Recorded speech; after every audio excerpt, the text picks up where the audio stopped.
Hello, hello. We are back for Bhagavatam's stream, the Bhagavatam stream. Today's topic, we're going to look at the question of why Krishna and not somebody else. Let's just jump in. I don't feel like doing a recap every time.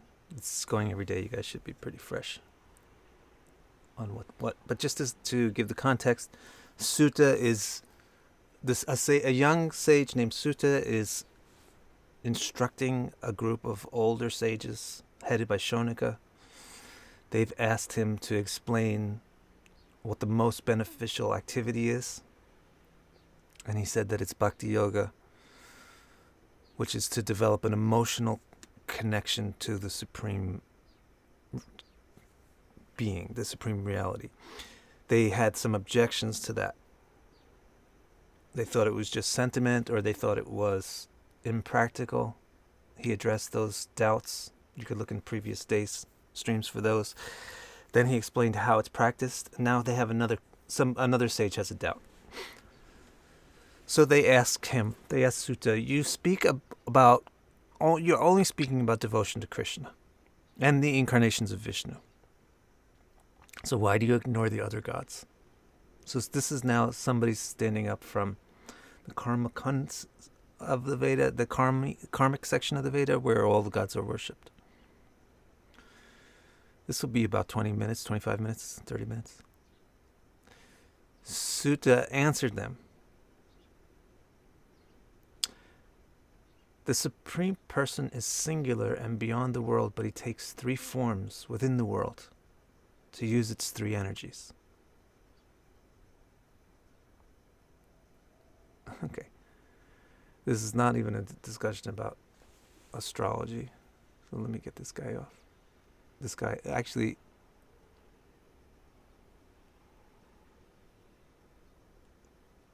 let me just put him in timeout. I have an opportunity to put him in timeout. Okay.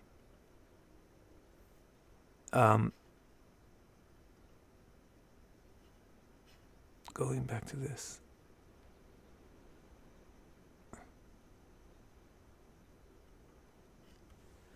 Hello, wild stuff. So Sutta says the Supreme Person is singular. There's only one. So the sage said, why are you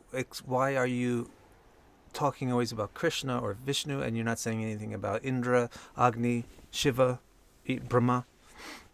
Sutta's answer is the Godhead is one. The Supreme Person is singular. And the Supreme Person is beyond the world, the manifest world. But that singular Supreme Person takes three forms when he comes into the world to maintain the three energies of the world. The three energies are clarity, ambition, and rest. Sattva is clarity. Sattva is clarity. Clarity allows conscious spirit to interact with external matter. That's what sattva does. That's one of the facets of the world, is it has sattva. It's able to be interacted with by consciousness. Then it has rajas, which means it inspires aspirations. It makes you want things. It makes you want it. And then it has tamas, which means it lets you rest.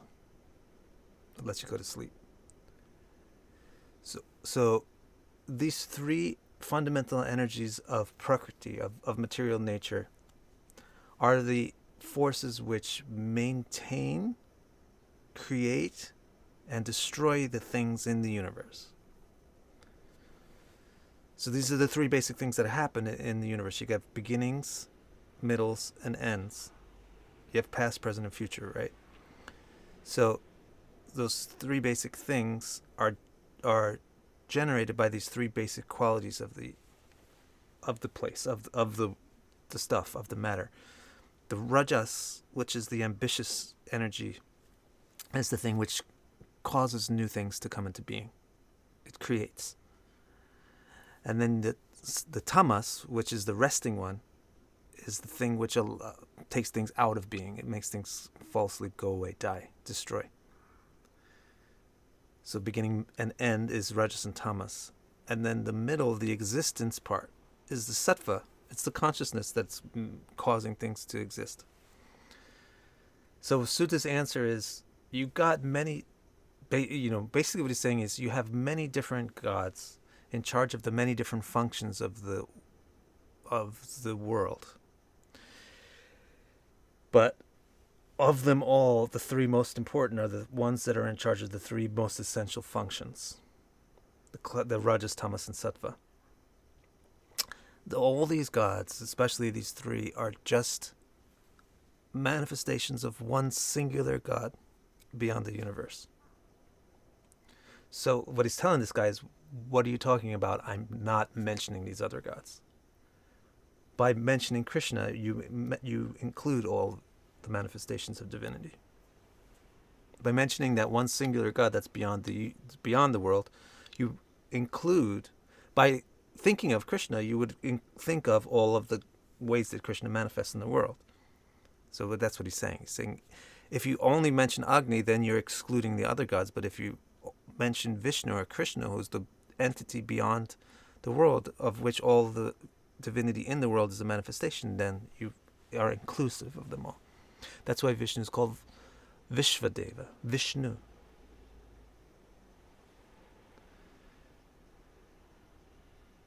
So he said these three gods, these three forms that superintend the three primary energies of the universe are called Hari, Hara, and Vrinchi. You might not be familiar with these names. Hari is another name for Vishnu. Hara is another name for Shiva. This you're probably familiar with, Hari Hara. And Vrinchi. If you're an astrology fan, you know there's a Vrinchi yoga. It's Brahma yoga. So Vrinchi is Brahma's name. Hari is Vishnu's name. Okay, so in other words, it's Vishnu, Brahma, and Shiva. Wild style. Is it okay to have Jesus and Shiva, Krishna, and Ganesh, Kali too? Why not? But you're getting eclectic. It's fine, but it's not the Bhagavatam. But yeah, it's basically the principles. Yeah, basically, all the different gods and sages are included. If you like, if you're into that.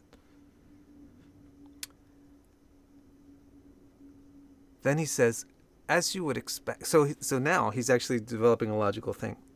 So if they're all the same, because the questioner is going to come up with a natural next question.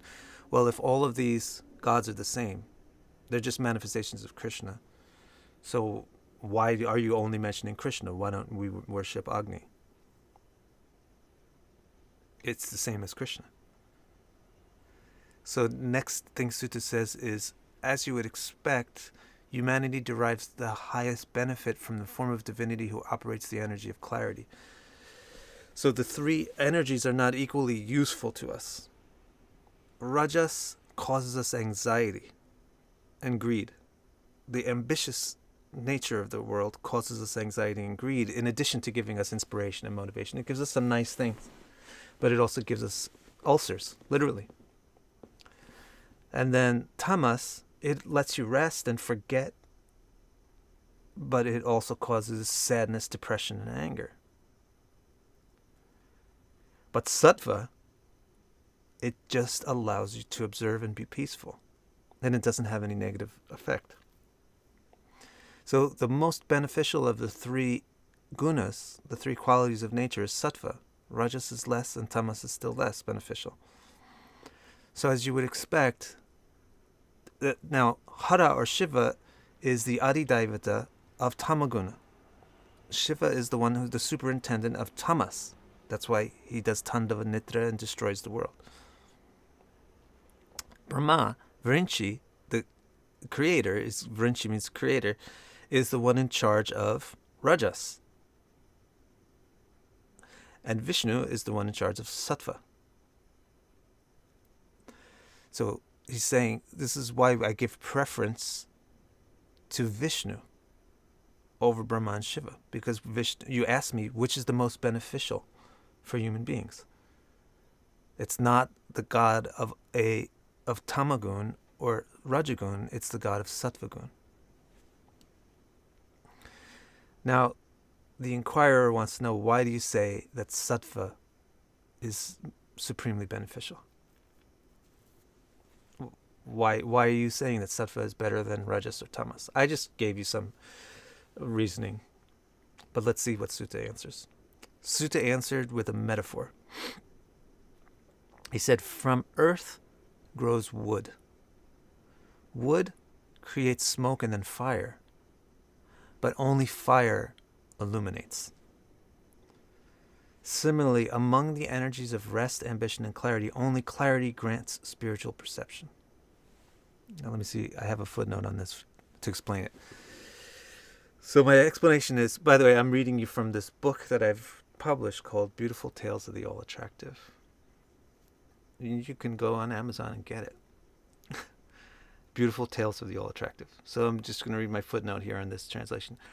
Earth, which is, we're studying Bhagavatam, but Beautiful Tales of the All Attractive is the translation of Bhagavatam. Earth is similar to the one great person. It's the root source of wood, which are trees, smoke, and fire, just as the original person is the root source of the three main gods. Wood is analogous to the solidifying and strengthening mode of rest, tamas. Smoke is their dust-raising mode, rajas, the ambitious mode which causes distortion and smokiness and passion. And fire is the bright, illuminating mode of clarity. So in this analogy that Sutta said, his first statement was that there's a supreme divinity which in the world operates as these three functions of ambition, clarity, and rest or destruction. Creation, maintenance, and destruction. Then he gives an analogy: earth, wood, smoke, and fire. Earth is that basis for all three of them. So earth is analogous to the Supreme Person. Wood is the most solid form, which is the tamagun. Smoke is the passion, and fire is sattva. All four are interdependent, but only fire produces light. Okay? You can't get fire without wood and smoke. And so, of course, you can't get any of the things without the earth. But wood doesn't produce light. Smoke doesn't produce light. Only fire produces the light. Similarly, only the mode of clarity has the power to illuminate the human and grant it direct spiritual perception and joyful self-realization. So you should contact the fire if you need light. Similarly, he's saying you need to contact the sattva guna, which means you need to contact Vishnu if you want to get enlightenment, which is the ultimate goal. So if you're asking Sutta the question of what's the ultimate benefit, he didn't say that the other gods are non-beneficial. They asked him, remember, this book is for nirmatsaranam satam. It's not for people that have some intermediate goal. It's for people with the highest goal. So they asked Sutta, what's the highest good? And so he's saying it's Vishnu and Krishna. So he concludes, the wise have always engaged in singular devotion to the all-attractive one who is beyond contamination of the three material energies. So doing, they attained absolutely undistorted clarity, as will any of you who follow them. Get it? So he's explaining why Vishnu. Now you might want to know why Krishna, but for the time being, just take Krishna and Vishnu to be synonyms. So the thing is, the interesting thing is that sattva is actually remember what sattva is? Sattva is the conduit for consciousness to interface with matter.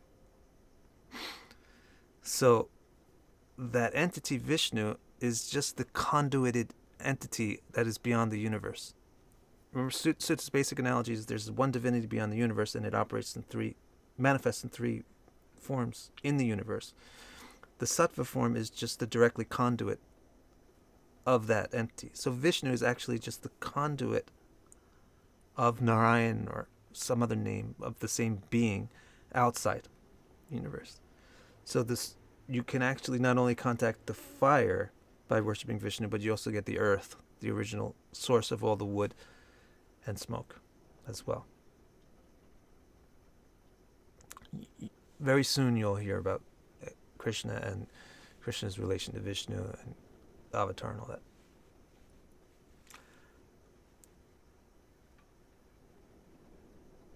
Shivram, how can we get qualities that are not in him? How does Prakriti have separate existence or qualities that do not carry in him? Sorry if I am asking questions randomly. It's a good question, but I don't see why you're thinking that there's some quality that's not in him. So the qualities are in him. The analogy is directly that there's one being who manifests in the world as tamas, sattva, and rajas.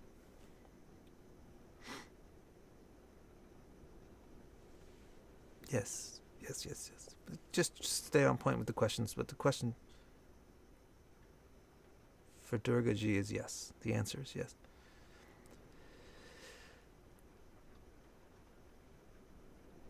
Now, we got a little bit more time. Let's do like another 5-10 minutes. The inquirer continued, why then do many people worship material gods? So the inquirer will know if what you said is right. How come people worship other gods besides Vishnu? Sutta calmly replied, those who want, this is what I said already, this is for the top. If you're asking about the topmost thing, if you're asking about the supreme goal, then you worship Vishnu directly. If you have some other goal, then there's plenty of other people to worship, plenty of other gods. So he calmly replies, those who want a permanent solution seek spiritual enlightenment. Such people are exclusively devoted to the peaceful and pleasant expansions of the all-attractive. And they decisively reject the often horrific forms of the material gods. Of course, they are respectful of everyone, including all the gods. So he's saying, if you're a person that wants the supreme good for yourself, then what you actually are going to find out that you want is spiritual enlightenment or moksha. Then you're going to wind up being exclusively devoted to Bhagavan and Bhagavan's expansions, which are all pleasant, peaceful. If you have other goals, then you'll worship other gods that have other kinds of representations that usually carry weapons and are sometimes just gruesome. So he says, if you don't have your ambition on the ultimate solution, then you're pushed by immediate selfish desire. If your immediate selfish desire is pushing you not to have your ultimate goal in mind, then you're going to be obsessed with the deities that are in charge of granting simple wishes.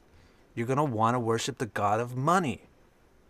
You're going to want to worship the god of vengeance. You're going to want to worship the god of beauty. Because you want beauty. Because you want vengeance. Because you want money. Hunger for power and wealth drives them to worship ancestors, spirits, and superhuman universal forefathers. So that's what he's saying. There's other gods because people have other desires. But when a person has the ultimate desire, then they should only worship Vishnu. The sage inquired still further. Then why do you encourage people to seek devotion to Vishnu and Krishna? So he's got an interesting question right now. He says, look, if there's these other gods, the people in this age are not going to be people that have tons of great elevated desires. They're going to be people that are obsessed with selfish immediate desires. So why are you encouraging us? We're sitting here at the brink of Kali Yuga, the sages, and we're trying to figure out what the best thing is to do for humanity in this Kali Yuga. You're recommending something which is for Paramahamsas and great sages that we don't have a whole lot of them in Kali Yuga. So why are you doing that? That's his question. That's the sage's question to Sutta. Sutta answers, he says, actually, because Krishna, Vasudeva, and this is I should find this verse and we can end on this one. This is a beautiful verse. Because Krishna, Vasudeva's son, is the perfection of every path and goal. Vasudeva's son is the supreme education. Vasudeva's son is the supreme ritual. Vasudeva's son is the supreme mysticism. Vasudeva's son is the supreme duty. Vasudeva's son is paramount knowledge. Vasudeva's son is paramount sacrifice. Vasudeva's son is paramount religious. Vasudeva's son is the paramount objective. So, just to, let's see. So just to clarify this, he's saying, even if you want beauty, vengeance, money, etc., if you worship just the God who's in charge of that, it's not going to be as beneficial as if you worship Vishnu, even with that desire. Because Vishnu is the one that gives, that manifests. All these other gods are fragments of the power of Vishnu. So even if you're just a common person with common desires, you should still be directed to Vishnu. This is what Sutta is saying. And I'll leave you with this Sanskrit to this verse because it's really beautiful. Let me just give me a second to find it.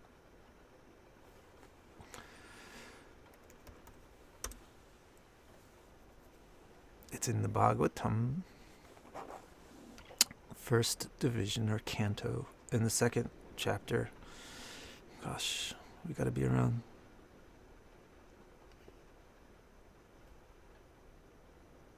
Yeah, 24, 25 is... Yes. 27. Where is it? I see. Could it be this one? 28 and 29? Yes. Text 28 and 29. Vasudeva praveda. Vasudeva pramaka. Vasudeva prayoga. Vasudeva prakriya. Vasudeva param jnanam. Vasudeva param tapa. Vasudeva paro dharmo. Vasudeva paragati. Beautiful statement of Sutta. Okay, my friends, I'll see you tomorrow, same time.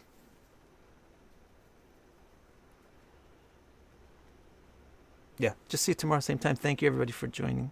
We're getting more people in the Bhagavatam stream. I'm happy about that. Thank you so much. See you tomorrow.